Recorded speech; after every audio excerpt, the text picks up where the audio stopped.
¿Está? Ok, vamos a comenzar. Vamos a entrar a los detalles internos de la carta de Gálatas. Así que vamos a estudiar el capítulo, vamos a terminar el capítulo 2 y el capítulo 2 y el capítulo 1.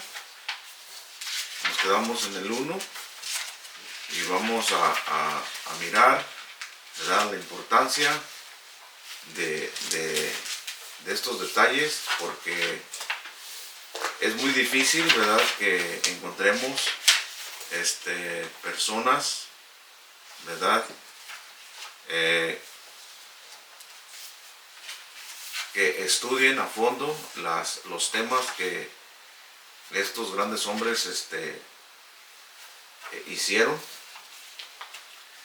Recuerden bien que estos apóstoles fueron elegidos especialmente por el Mesías, y el Eterno les dio todas las herramientas, ¿verdad?, necesarias para tener la máxima sabiduría y poder enfrentar no solamente a doctores de la ley, sino a teólogos, a gente, ¿verdad?, a reyes, a gobernantes, a filósofos.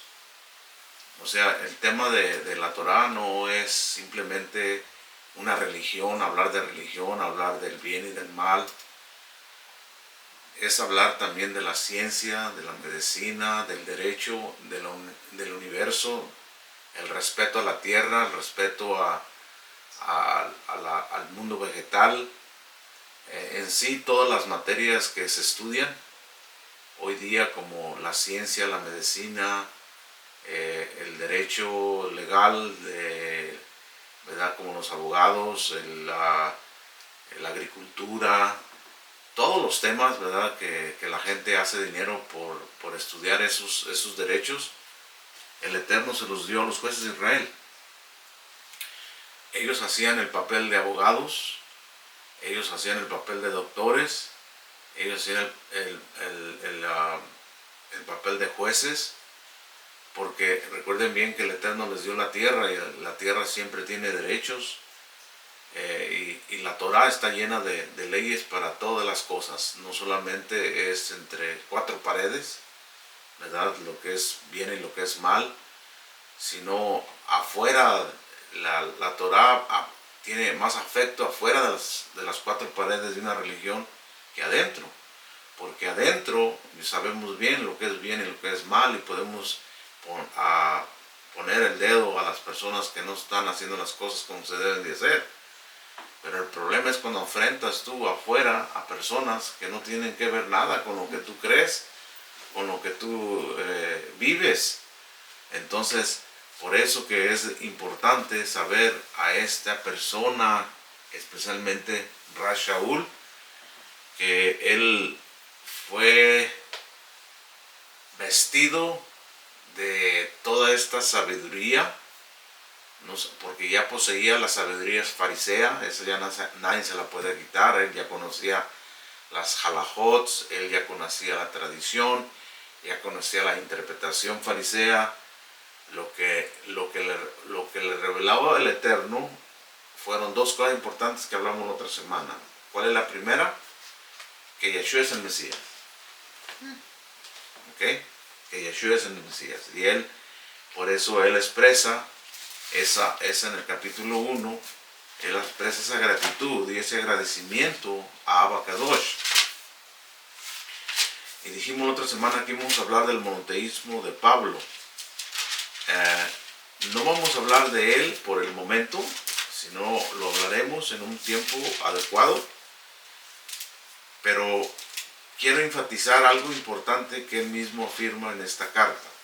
¿Okay? ¿Por qué él afirma el monoteísmo y el respeto a este ser supremo? ¿Okay? Que todos sus ancestros adoraban y respetaban al ser supremo, que no tiene figura de hombre ni rostro de hombre, y que no es hombre para que mienta, ni hijo de hombre para que se arrepienta. A este ser supremo, ¿verdad?, él expresa un respeto y una adoración que es la esencia del monoteísmo. ¿Ok? Y esto no cambia en ningún profeta, porque Dios no cambia. Entonces, no quiere decir, si una persona hoy día en el pleno siglo XX, XXI, dice que él conoce al Dios verdadero, que es Jesús, entonces vamos al libro de los Salmos y miramos que David sirvió al Dios verdadero. Entonces, ¿quién está bien? ¿David o el nuevo cristiano moderno de hoy día? Entonces hay que usar el sentido común. Todos los profetas, no, pero que a nosotros se nos reveló el nombre. ¿El nombre de quién? Porque si tú dices que Jesús es Dios, ni aún sabes su verdadero nombre, porque no es Jesús. El ángel no le dijo a Miriam, a su madre, que le llamara Jesús. Le dijo que le llamara Yahoshua. Y recuerden bien que los nombres dados por los seres supremos no tienen que ver nada con una identidad,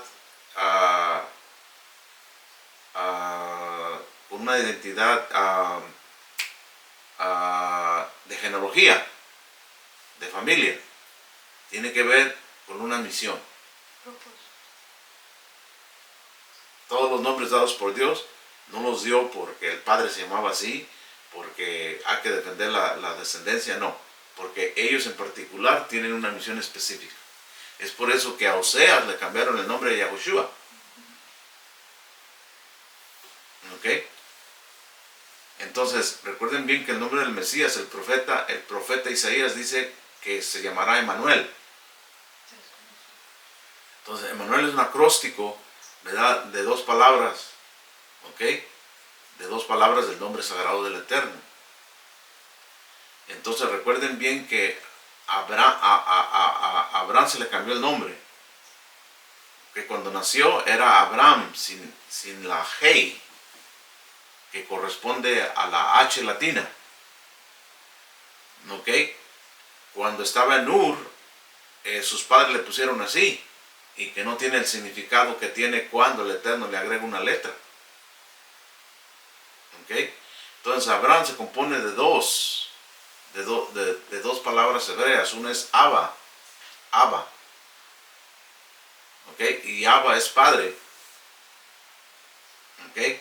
Entonces él inspiró a Tare, su padre, de ponerle Abraham, ¿ok?, por el inicio de que él iba a ser el padre de una nueva generación.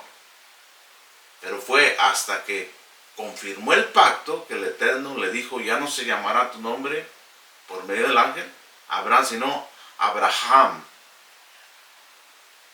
¿Ok? Abraham. Entonces ahí ya, si ustedes miran bien en Génesis, de Génesis 12 para adelante, ya no es Abraham, es Abraham. Y ningún escrito usa el nombre de su padre gentil. ¿Ok? ¿Cuál era el padre gentil de Abraham? Abraham. Abraham y no Abraham. ¿Ok? Entonces lo mismo sucede con Sarai. Sarai era el nombre de la esposa de Abraham. Pero después del pacto, el Eterno le puso a Abraham y a Sarai, Sara. ¿Ok? Entonces, ellos dos se convierten en el padre de un nuevo mundo, de una nueva esperanza, de una nueva redención. Y Pablo es descendiente de los lomos de Abraham, hijo de la tribu de Benjamín, Benjamín hijo de Jacob, Jacob hijo de Isaac, Isaac hijo de Abraham. Por eso esta interpretación del capítulo 1 es importantísimo. Entonces Pablo usó el mismo protocolo de respeto y de adoración a este ser supremo que todos los profetas conocieron con el nombre de Yod-Heh-Vah-Heh. Nunca hay que confundir Yod-Heh-Vah-Heh con Yeshua, porque son dos cosas diferentes. Aunque en la redención Yod-Heh-Vah-Heh lo pone como uno solo con él, por la misión específica que le encomendó, no para que tome el trono de gloria y lo veneren y lo adoren como a Yod-Heh-Vah-Heh. Esa línea tan delgadita los apóstoles la supieron manejar muy bien, pero cuando llegan estos escritos a gente de trasfondo pagano, ¿ok?, donde tenemos que tener una inclinación de algo y creer en algo para postrarse y pedirle algo, en el judaísmo no es así. No se ocupa una imagen para pedir, no se ocupa una identidad. ¿Por qué? Porque el pueblo de Israel, ¿verdad?, recibió la revelación del monoteísmo en el monte Sinaí. Pablo apóstol, no de hombres, ni por hombres, sino por el Mesías y por Dios el Padre, que lo resucitó entre los muertos, y todos los hermanos que están conmigo en las comunidades de Galacia, gracia y paz sea a vosotros de Abba, ¿ok?, de Dios y Padre, y de nuestro. Entonces, él mismo hace una diferencia de que estos dos trabajan o trabajaron para encomendar una misión específica al que está hablando en la carta de Gálatas. ¿Ok? Entonces, gracia y paz sean a vosotros de Dios Padre y de nuestro Adón Yeshua HaMashiach, el cual se dio a sí mismo por nuestros pecados para librarnos del presente siglo malo, conforme a la voluntad de nuestro Dios y Padre. ¿Ok? Entonces, ¿de quién fue todo el plan? ¿Ok? Entonces, tanto el Mesías como Pablo son vasos útiles en las manos del Eterno. Y esta línea de autoridad y respeto nunca se quebró entre los apóstoles. Después vino el desvío cuando los gentiles tomaron la decisión de seguir adelante predicando un evangelio que se distanciaba cada día más y más y más y más de este monoteísmo hebreo. ¿Ok? Eso es importante. ¿Ok? Porque los problemas que surgieron en las comunidades eran todas resueltas por medio de un Beidín, ¿verdad?, que ya miramos nosotros. Un Beidín que se construyó de 3 pilares, de Jacob, de Yohanan y de Kefas. Entonces, la exaltación del Padre, a quien debemos honor y gloria por medio de nuestro Adón Yeshua HaMashiach,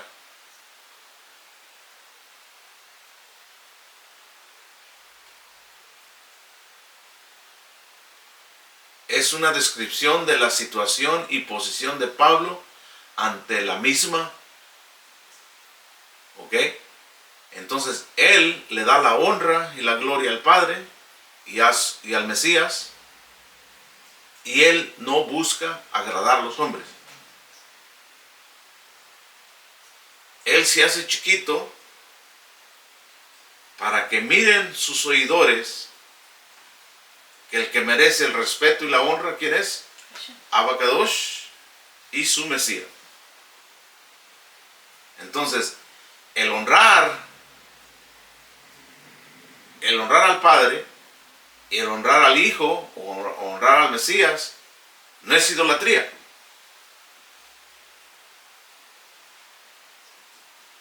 ¿Por qué?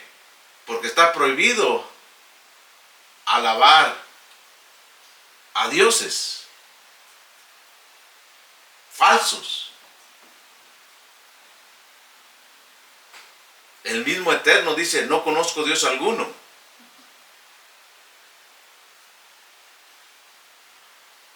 Es como en los tiempos de la Edad Media, o 100 años atrás, donde los rancheros, los caciques, los ricos eran dueños, ¿verdad?, de la vida de muchas personas, y las personas les servían a ellos. Entonces, cuando estas personas llegaban a ese rancho o a esa hacienda, ¿cómo miraban al dueño? ¿Como quién? Como amo y señor de todo. Pero resulta que ese amo y señor tiene un representante, o tiene un retoño, tiene un hijo. Y el padre de la casa exigía el mismo respeto para él que para su hijo. Entonces, tanto el sirviente miraba al hijo como su señor, pero no era igual a su señor, que era su padre.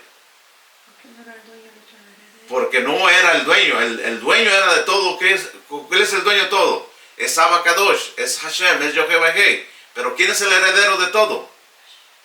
Mashiach. ¿Y cuándo Mashiach va a tomar posesión de toda la heredad? Nunca, porque Dios no muere. Esa es la diferencia. Por eso no hay una comparación literaria de enseñar eso. Eso es monoteísmo. Tener esa sabiduría y ese entendimiento de lo que Hashem está haciendo. Entonces, Jesús no reemplaza a Jehová en términos cristianos. Y Jesús no es Jehová. ¿Ok? Entonces es un debate que entre los cristianos se tiene que debatir entre ellos. Pero que esto nunca vino a los comentarios de los apóstoles. Y como nunca fue el tema eso, entonces nosotros tenemos que seguir por ese camino. Los que quieran querer tales así, que ellos sigan discutiendo. Y nunca van a llegar a un acuerdo. ¿Por qué? Porque están discutiendo con Biblias católicas, las Reinas Valeras y castellanas. Si quieres llegar a la raíz del problema, tienes que estudiar los manuscritos originales. El griego del Nuevo Testamento y el hebreo del Antiguo Testamento. Una vez que seas experto en la materia del hebreo y seas experto en la materia del griego, entonces puedes llegar a conclusiones. Recuerden bien que los fundadores del cristianismo católico fueron filósofos griegos. Fueron intelectos, intelectuales. Ellos fueron los que dieron al mundo la letra y la ciencia y la matemática. ¿Ok? Pero no de la Biblia hebrea, sino de sus deducciones de entendimiento de los manuscritos que tenían en sus manos. Pero esos filósofos griegos nunca pueden con los rabinos, nunca pueden con los sabios de Israel a interpretar el Tanakh. Jamás. Nunca se ha mirado en toda la historia, desde que Moisés le entregó la revelación al pueblo de Israel, y los sacerdotes y los levitas y los sabios de Israel y los reyes y los grandes sabios de Israel y los profetas fueron los guardianes de los manuscritos, de los pergaminos, de los rollos, de los sefarim, del Tanakh. Nunca hubo un filósofo que desmentiera la revelación del monoteísmo judío. Ni Persia, ni Grecia, ni Egipto, ni Roma, nadie pudo con el monoteísmo, nunca, jamás. Y hoy día tampoco lo pueden hacer. Por eso es despreciado el pueblo judío, por su monoteísmo. Y como excusa política o religiosa, siempre usan la crucifixión del Mesías. Esa es la puerta de entrada para atacar al pueblo hebreo. Pero en temas de verdad, en temas de ética, en temas de que es pecado y lo que no es pecado, no hay comparación para ello. Es imposible que un extranjero, que un filósofo moderno discuta temas de Torah con un rabino. Y lo han hecho. Y no se ha podido desmentir que realmente los tesoros de la sabiduría judía fueron dados a ellos y no a los gentiles. Así que por eso esta clase es importante, porque si partimos nosotros, si tú alineas tu corazón, tu alma, y te conectas con ese ser supremo que se conectaron los profetas, y le sirves, y aceptas al remedio, aceptas al Redentor, al Goel. ¿Qué es el Goel? Es el Redentor. Es un atributo al Mesías, que también es judío, que también es hebreo, que también trae sangre de Abraham, genealógicamente hablando, pero que su alma fue adoptada con la revelación de la misma Torah viviente. Entonces, Shaul, en sus primeros versículos de Gálatas, nos deja bien sentado quién es uno y quién es otro. Y dice él, ¿verdad? Él hace una breve biografía de él antes y después de su encuentro con Yeshua para establecer sus credenciales como un maestro de Torah, como un maestro creyente en el monoteísmo, asunto que cuestionaron sus críticos, y el conocimiento que tenía tanto los líderes del movimiento como las comunidades mismas que oyeron hablar de él, así como de manera especial su tiempo con Jacob, con Ben Yosef y el hermano de Yeshua. ¿Okay? Fíjense bien en el capítulo, en el verso 20 de ese mismo capítulo, lo que él dice. En esto que os escribo, he aquí delante del Eterno, no miento, después fui a las regiones de Siria y Cilicia, y no era conocido de vista a las comunidades de Judea que eran en el Mesías. Solamente oía decir, aquel que en otro tiempo nos perseguía, ahora predica la fe que en otro tiempo asolaba. ¿Y glorificaban a quién? ¿A quién glorificaban? ¿A quién glorificaban? Y glorificaban a Hashem en mí. Después, pasados 14 años, subí otra vez a Jerusalén con Bernabé, llevando también conmigo a Tito, pero subí según una revelación, y para no correr o haber corrido en vano, expuse en privado a los que tenían cierta reputación en el evangelio que predico entre los gentiles, mas ni aun Tito, que estaba conmigo, con todo y ser griego, fue obligado a circuncidarse. Y esto a pesar de los falsos hermanos introducidos a escondidas que entraban para espiar nuestra libertad que tenemos en el Mashiach Yeshua, para reducirnos a la esclavitud. ¿Ok? Entonces, es importante, fíjense bien que el centro de toda esta carta y de esta explicación, de estos conflictos que hay entre la ley y la gracia, entre el Evangelio y la Torá, entre el Nuevo Testamento y el Antiguo Testamento, entre Jehová y Jesús, todo esto son filosofías griegas, son filosofías cristianas. ¿Okay? Son doctrinas y creencias que vinieron después. El mismo Pablo, yo creo, anticipando que todo esto sucedería, dejó un secreto, dejó una luz de esperanza para enderezar esta desviación. ¿Okay? Y se encuentra en el capítulo 4, en el capítulo 15 de ese mismo capítulo, y es la alegoría de Sara y Agar. No hay que perdernos esa clase. La alegoría de Agar y Sara es importantísimo. Es el descubrimiento del secreto de entender lo que tanto Pablo está predicando a los Gálatas. La persona que entienda esa alegoría va a entender de lo que realmente estaba hablando Pablo. ¿Ok? Pero hay que estudiar esa alegoría cuando lleguemos con un pensamiento positivo inclinándonos nosotros al pensamiento hebreo. Porque todos los temas de la Biblia que se estudian, fíjense bien que hay muchos libros y hay muchos pastores y muchos maestros que estudian la Biblia, pero buscando el apoyo de sus propias creencias. No andan buscando darle el honor a Dios. Y si ustedes se fijan aquí, las cartas de Pablo son contrarias. Él no busca su gloria. Él no escribe para que crean todo su punto doctrinal. Eso es lo que quiero decir.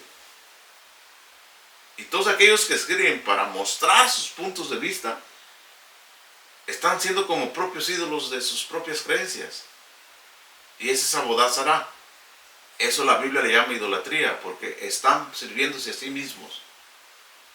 El honor de Dios no está allí, porque Dios no necesita ser defendido por nadie. Él no necesita representantes que digan que el matar es pecado. Ya el mundo sabe que el matar es pecado.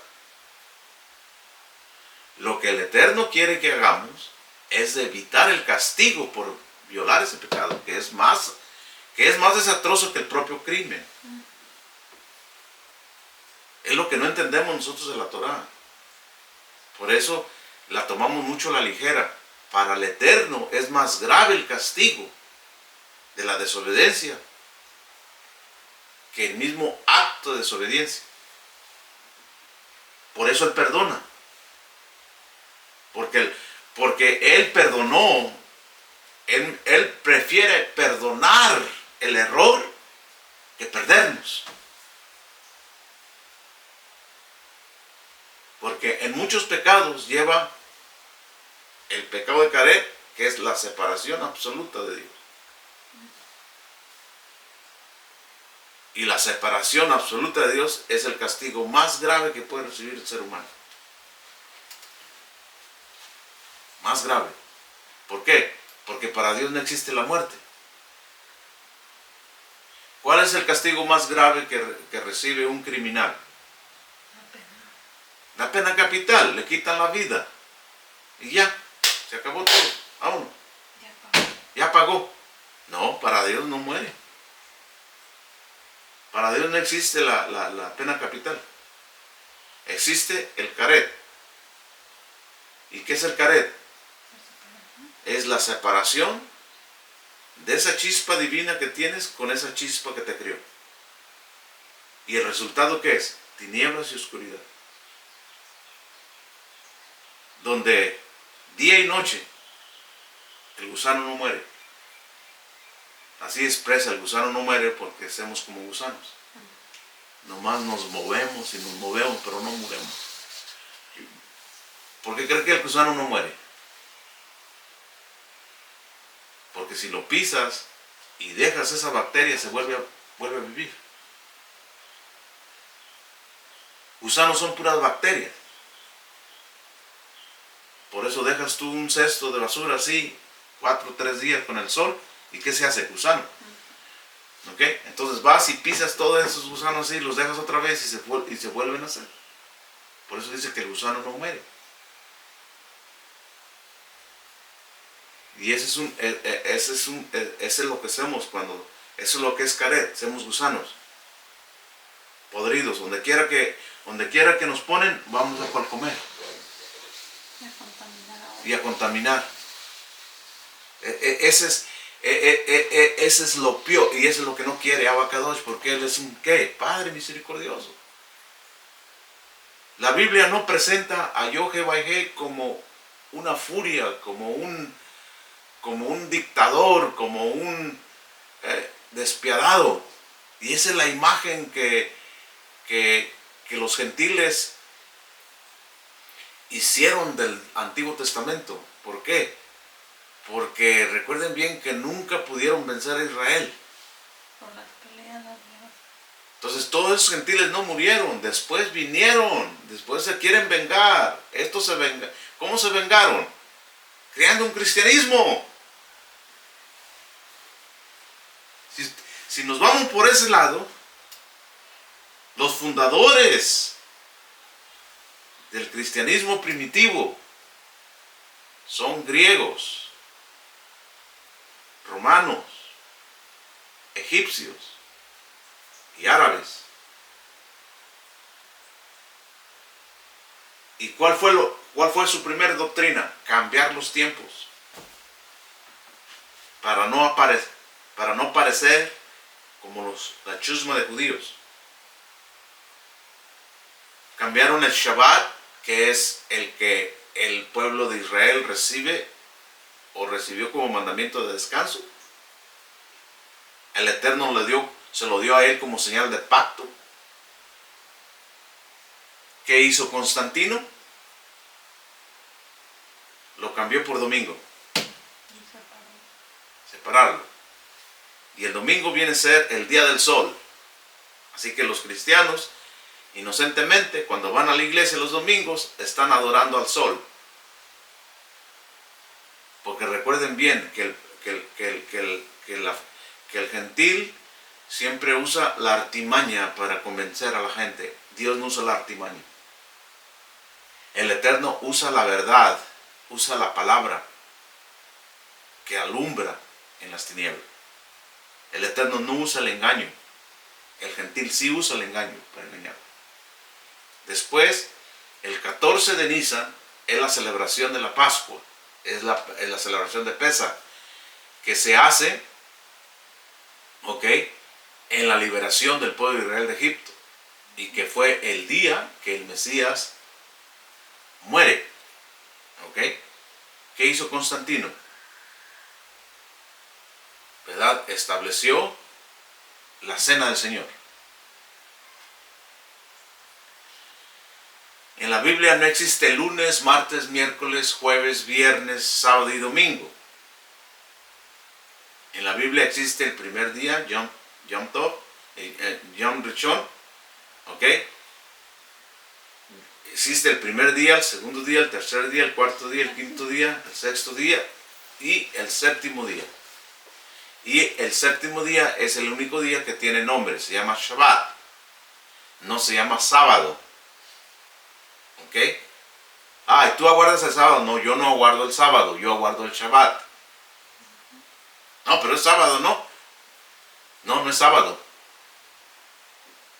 ¿Por qué no es sábado el Shabbat? Porque sábado es el nombre de un planeta. Recuerden bien que los gentiles adoraban la astronomía. Y es por eso que tenemos nosotros los días de la semana son de origen pagano. Tenemos el lunes, que es el día de la luna, en inglés Monday, y en inglés luna es moon. Y luego tenemos martes, que es un atributo al planeta Marte. Miércoles Mercurio. Jueves Júpiter. Viernes Venus. Sábado Saturno. Y domingo el Sol. Sunday. Deus. El Dios de dos caras. Y en los meses no nos quedamos cortos.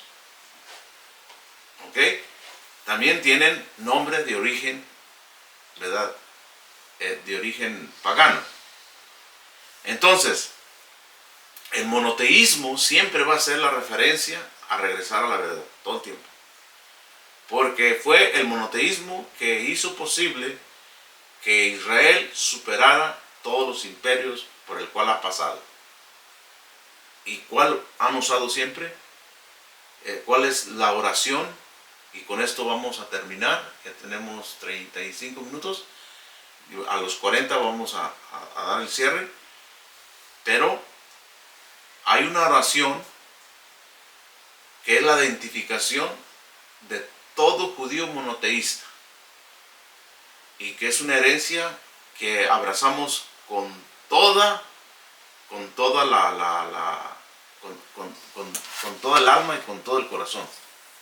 Es algo muy bonito, es algo muy interesante, es algo que no se puede describir la revelación que existe en esta oración que cada persona hace en la mañana y hace en la tarde antes de dormirse.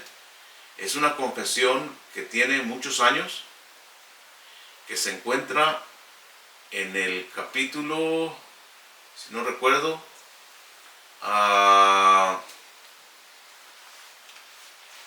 en el libro de Deuteronomios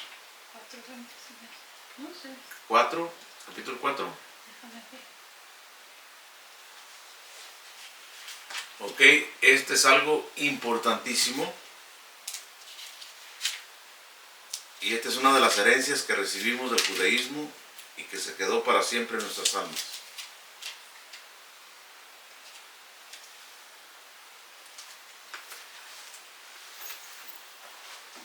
Hay una oración, ¿verdad?, muy preciosa, que se llama el Shema, antes de dormir.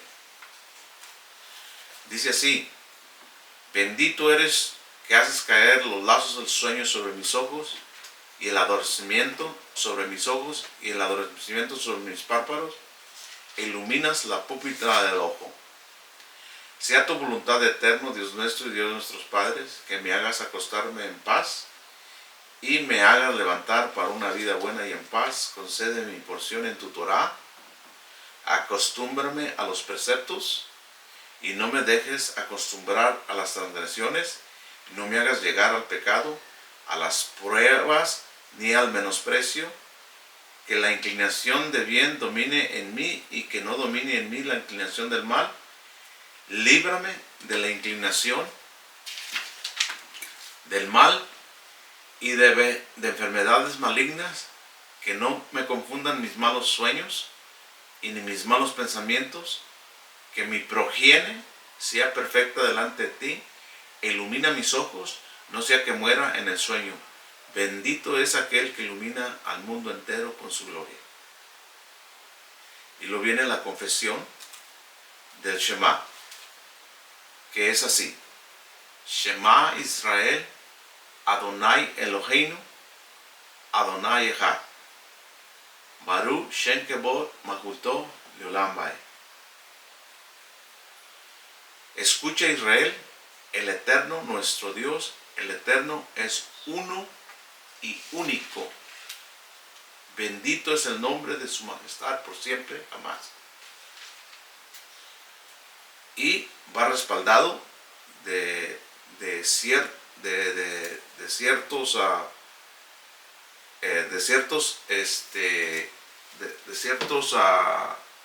versículos que se encuentran en el capítulo 6 del libro de Deuteronomios, para que miren que todas las cosas tienen un significado tremendo en el judaísmo y que son joyas escondidas y exclusivamente para ellos, pero que en el presente siglo y en las presentes generaciones han sido compartidas a las personas que agarran todo esto.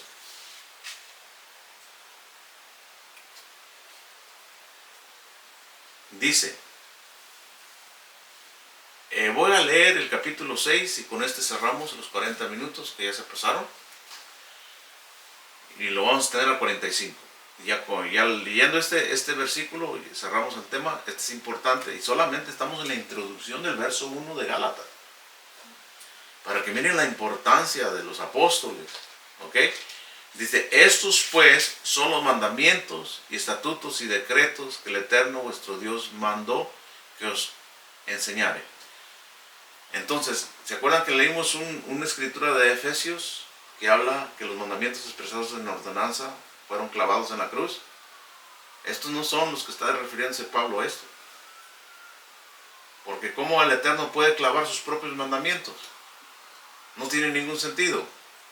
Dice, estos pues son los mandamientos, estatutos y decretos que el Eterno vuestro Dios mandó que os enseñase, para que los pongáis por obra en la tierra a la cual vas a pasar vosotros para tomarla, para que temas al Eterno tu Dios, guardando todos sus estatutos y mandamientos que yo os mando, tú y tu hijo y el hijo de tu hijo, todos los días de tu vida, para que tus días sean prolongados.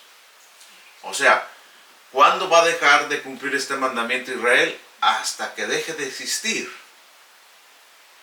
E Israel no dejará de existir hasta que el Eterno lo diga. Y el Eterno no lo ha dicho.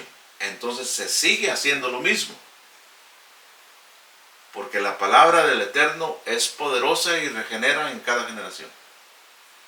Si la palabra le sirvió al padre, le va a servir al hijo. Si la palabra le sirvió a la madre, le va a servir a la hija. Entonces, ¿por qué hoy día estamos sufriendo nosotros que nuestra generación que viene tras nosotros ya no tiene el mismo temor a Dios? ¿Quién falló? ¿La palabra? ¿Nosotros? ¿El sistema? ¿Los líderes? ¿A quién le vamos a echar la culpa? De que la rebelión de los hijos a apartarse de Dios nos duele mucho, y porque ellos no tienen la misma energía que tuvimos nosotros en los principios de fe. Hay muchos factores, pero nunca es la culpa de la palabra. Gran parte se comparte en tres ramas importantes: la sociedad que los envuelve, los padres y los líderes religiosos. Porque si ellos viven en un mundo, en una sociedad que rechaza a Dios, y si ellos tienen padres estrictos, sin entendimiento y sabiduría, que los obligan a hacer lo que no quieren, y tienen también líderes incapaces de comprenderlos, ellos cada día se orillan más a lo más fácil, y ellos los hacen débiles, muy débiles. Entonces creo que esos tres factores son los que están afectando a nuestros jóvenes y a nuestras generaciones. Porque ¿quién tiene más influencia en ellos? Psicológicamente, el padre, el maestro o el rabino o el pastor o la sociedad. ¿Ok? La sociedad tiene el 85% de influencia en ellos. Porque gastan más energía y más tiempo en la sociedad. Y poco peor, a nuestros hijos les ha tocado vivir una sociedad cibernética.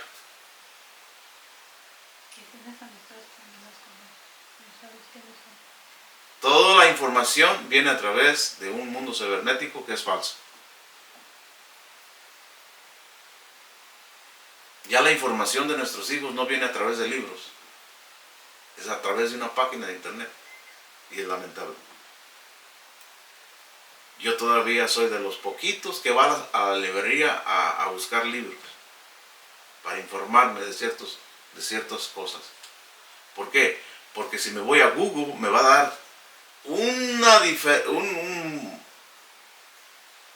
muchas opciones, y de personas desconocidas. Porque recuerden bien, una persona que hace un libro gastó mucho dinero y mucho tiempo para hacerlo. Entonces hay cierta información ahí que es positiva. Pero en Google, que todo es gratis, pero también la información que vas a recibir no te garantiza nada que es real y verdadera. Y al fin y al cabo, ¿verdad? Esa es la influencia que yo miro que está, ¿verdad?, apartando a nuestros hijos de una realidad, de valores familiares, de valores religiosos y sobre todo de un monoteísmo único. Porque de todo se habla menos de Hashem. Y eso es triste. Porque aún en el cristianismo no se habla de Hashem. No se habla de su Torah. No se habla de Israel. ¿Qué se habla? De sus doctrinas, de sus puntos doctrinales y de sus actividades. Y de sus programas. Y de sus eventos. Pero la Torah, ¿dónde está? escondida. ¿Ok? Y por eso Hashem le dice a Israel: oye pues, oh Israel, y cuida de ponerlos por obra para que te vaya bien en la tierra, que fluye leche y miel, y os multipliques como te ha dicho el Eterno tu Dios de tus padres. Y luego aquí viene el Shema. Aquí viene el Shema en el verso 4. Oye Israel, el Eterno nuestro Dios, el Eterno uno es. Y amarás, aquí viene la Torah. ¿Ok? Y amarás al Eterno tu Dios con todo tu corazón y con toda tu alma y con todas tus fuerzas. Y estas palabras que yo te ordeno, te mando hoy, estarán sobre tu corazón. Y las repetirás a tus hijos y hablarás de ellas estando en tu casa, andando por el camino, al acostarte, cuando te levantes, y las atarás como una señal en tu mano y estarán como frontales entre tus ojos, y las escribirás en los portones de tu casa y en tus puertas. Bueno, aquí hay ¿cuántas prácticas judías hay de este verso? Multitudes de cosas. Porque cada uno de estos elementos que se mencionan aquí te recuerdan el monoteísmo. Te recuerdan quién es Hashem. Te recuerdan quién es Él. Y la gente que no solamente recita eso porque es fácil recitarlo, pero lo más difícil de estos versos es creerlo y vivirlo. Cuando tú recitas y vives y crees las cosas, eres un gigante. Eres indestructible. Porque eso es lo que logró que los leones no se comieran a Daniel. El monoteísmo. Esos lograron que sus amigos no fueran consumidos en el horno que hizo Nabucodonosor. Su monoteísmo. Y en esta edad presente, y en estos conflictos que estamos viendo, y en esta edad presente, que vienen muchos cambios en el mundo, ¿qué nos va a salvar de la ira venidera? El monoteísmo. No la religión. No el pastor. El pastor va a correr. El líder va a correr. El obispo va a correr. No, pero que tiene fe y que es grande. Ya veremos. Ya veremos. Porque cada quien vela por su propia vida. Solamente el Mesías puso su vida por rescate de muchos. Y los apóstoles siguieron sus pisadas. Y no es solamente, simplemente dar la vida por una persona. Es dar la vida por una verdad. Porque está prohibido dar la vida por un pecador. Pero está aceptable dar la vida por salvar a una persona por creer en la verdad. Es diferente. Como dice uno de los escritos, apenas muere alguien por un justo. Fíjense. Apenas alguien muere por un justo. Dice, ¿cuánto más este que murió por un pecador? ¿Hablando de quién? El Mesías. Todos los rabinos, todos los que desde Moisés hasta el Mesías, muchas personas murieron por un justo.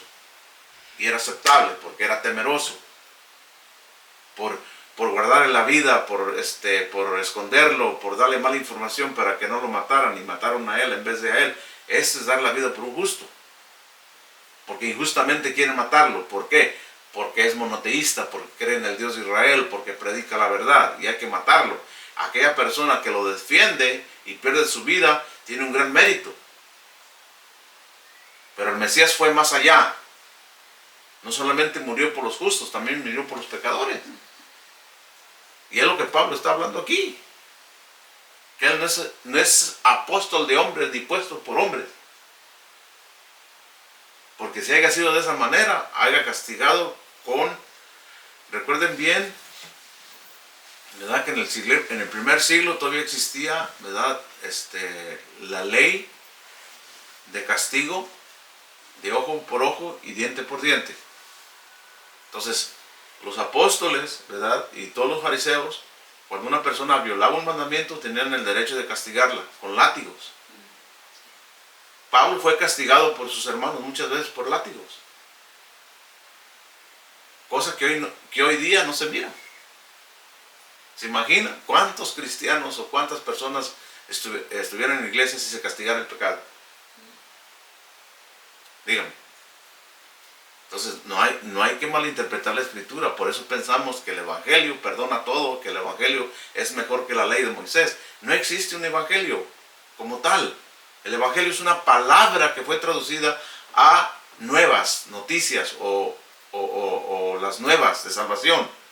No es un documento, no es un libro, no es un mandamiento, no es una constitución de fe. Es una palabra que ha sido sacada de contexto y que ha formado una teología de un reemplazo que no existe. ¿Qué es la palabra evangelio? Entonces, cuando Pablo habla de evangelio, ¿de qué habla? De las noticias que ahora le llegaron a los gentiles, que tienen ahora una puerta de salvación. Y es la que ellos están predicando. Esa palabra evangelio no tiene como sustitución de los mandamientos de Dios o de la anulación de la ley de Dios, porque fue una interpretación